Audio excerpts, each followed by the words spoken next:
Nama gue Liko Andrijadi Kusumo, salah satu owner dari Dimsum Corner, dan sebelah gue Nama gue Jeffrey Juliansyah, salah satu dari owner Dimsum Corner. Untuk Dimsum Corner sendiri kita balik ke tahun 2019 ya awalnya, dimana waktu itu gue bertiga ownernya, gue, Liko, Jeffrey, sama ada satu lagi Cakra. Itu baru lulus kuliah di tahun 2018 akhir, dan 2019 tuh kita baru mikirin tuh gimana masa depan kita, ke depannya gimana ya. Akhirnya kita brainstorming segala macam, ternyata sama-sama bertiga ini mau serius di bidang bisnis. Pada saat tahun 2019 itu tuh tren Chinese food khususnya dimsum tuh sedang meningkat ya. Dimana waktu itu terjadi shifting, yang tadinya Chinese food itu identik dengan restoran keluarga atau restoran makanan yang dimakan pada saat event-event tertentu. Pada saat itu tuh jadi makanan harian gitu, makanan daily gitu. Kita mencari perbedaan atau diferensiasinya lah untuk menembus pasar Chinese food tadi. Dan tambah lagi kita lihat ya mungkin dimsum adalah produk yang lumayan mudah untuk kita kelola ya. Tambah lagi untuk cara jualannya juga tinggal kita sistem ulang aja sebenarnya sih. Sebenarnya gitu aja sih. Kalau untuk tantangan sebenarnya banyak sih ya. Cuma gue cerita mungkin salah satu dua yang terbesar aja lah, salah dua yang terbesar. Pertama, kita kan buka tahun 2019, tapi waktu itu baru sekitar 2-3 bulan jualan tuh kita terusir dari tempat pertama kita jualan, ada suatu kendala. Nah itu kita sebagai pebisnis yang baru masuk terjun di dunia bisnis itu cukup kesusahan gitu kan untuk nyari tempat segala macem. Cuma untungnya pada saat itu gue bertiga tuh cukup komit di dunia bisnis ini, jadi nggak keluar dari kapal lah istilahnya. Jadi gimana cara ini bisnis ini tetap lanjut gitu. Yang kedua yaitu pada saat COVID, benar tadi. Ya pas COVID betul lagi. Emang pas COVID yang darinya kita hidup normal ya, kita berubah dengan adanya COVID-19 dan ada keterbatasan pergerakan ya dari semua lini sih. Ya udah makanya pas tadi Liko bilang kita pindah terusir, kita ganti konsep baru dengan mungkin dengan komitmen, dengan konsep yang lebih bagus lah. Akhirnya kita menembus pasar itu. Kita mencari tahu nih gimana caranya ya pergerakan terbatas, akhirnya kita lebih dominan ke market online lah, seperti Gojek, Grab, dan ShopeeFood lah. Akhirnya yang sampai sekarang ini kita berhasil di situ. Kalau untuk cekcok tuh pasti ada, setiap bisnis udah pasti ada menurut gue. Tentang gimana caranya kita nyari solusinya bareng-bareng gitu kan. Yang penting sih kalau menurut gue, gimana caranya kita bisa ngontrol ego kita masing-masing, dan tujuan besarnya itu tetap sama gitu. Tujuan utama untuk kemajuan bisnis ini. Jadi bukan sekedar ngasih pendapat, tapi untuk kepuasan pribadi masing-masing. Tapi gimana caranya ngasih pendapat itu untuk kemajuan bisnis kita bareng-bareng. Itu sih mungkin. Ya mungkin tadi bilang ya mungkin kita udah komitmen terhadap bisnis ini ya. Kita lagi mensampaikan ego pribadi, akhirnya lebih baik ya kepentingan besar untuk bisnis ini, dan sampai sekarang masih berjalan gitu ya sih. Jadi intinya dewasa aja gitu. Ya, itu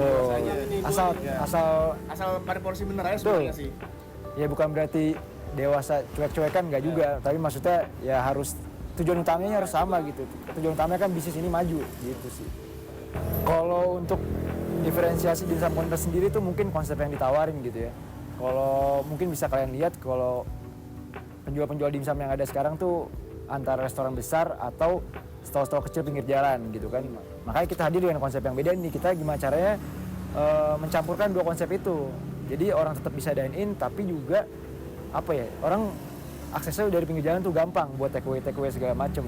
Mungkin itu sih yang perbedaan yang paling menonjol. Kalau untuk produk pasti ada perbedaan, makanya kita ngelakuin berbagai inovasi. Contoh kayak misalkan kita ada produk dimsum mentai, dimsum mozzarella, yang dimana itu sebenarnya kan kalau untuk Chinese food itu nggak ada gitu kan, itu kan produk inovasi aja. Kalau untuk filosofi ya sebenarnya sih gue bertiga tuh yang utama itu profitable, sustainable, sama berkah sih intinya gitu. Nah mungkin gimana pengaplikasian berkahnya ya, mungkin sharing nih Jeffrey nih. Ya. Untuk tadi prinsip berkah ya. Tadi kan profitable, sustainable, berkah ya. Ya berkah sebenarnya tujuannya adalah ya, kita intinya mau berdampak lah gitu. Berdampak buat orang banyak lah, orang sekitar lah, mungkin dari kita ke karyawan, dari mungkin ke teman atau partner lagi kan. Bahkan kita melakukan CSR ke mitra-mitra kayak Gojek, ke Grab. Bahkan dari kita tiap minggu pun juga ada namanya Jumat Berkah. Kita bagi makanan ke tiap ojek online atau masyarakat sekitar. Tadi bilang berdampak untuk mitra ojek juga, dari ke karyawan pun juga. Alhamdulillah sekarang sih ada 11 cabang. Tapi kalau rata-rata, kalau bisa kita rata-rata mungkin tuh jam 11 siang sampai jam 12 malam. Itu rata-rata mungkin ya. Rata sih itu. Tapi ada juga yang dari jam 8 pagi, ada juga yang dari jam 6 pagi. Bahkan kayak Senopati ini kalau weekend 24 jam gitu kan. Beda-beda sih tergantung lokasi.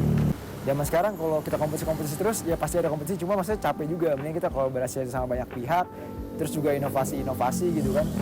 Inovasi ini yang paling penting sebenarnya. Inovasi bukan hanya dari segi apa ya, segi produk aja, tapi dari segi apa ya, cara kita dekat sama masyarakat sekitar, cara kita sama jaga hubungan sama apa namanya para ojek online, terus juga sama mitra-mitra bisnis kita lah gitu. Sebenarnya itu sih.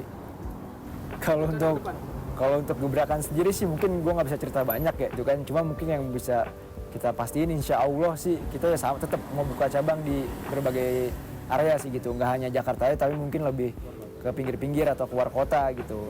Intinya kita pelan-pelan dengan konsep yang sama dulu kali ya. Untuk gebrakannya tadi mungkin sedang masih tahap diskusi kali ya. Oke, kalau buat kalian semua yang mau beli dimsum corner atau dapetin dimsum corner, bisa dengan berbagai cara sih. Bisa beli datang langsung ke kedai kita, bisa dicari di Google Maps, keywordnya di depannya pasti dimsum corner, habis itu belakangnya daerahnya. Atau kedua juga bisa lewat aplikasi online ya, ada di GoFood, ada di GrabFood, ada di ShopeeFood.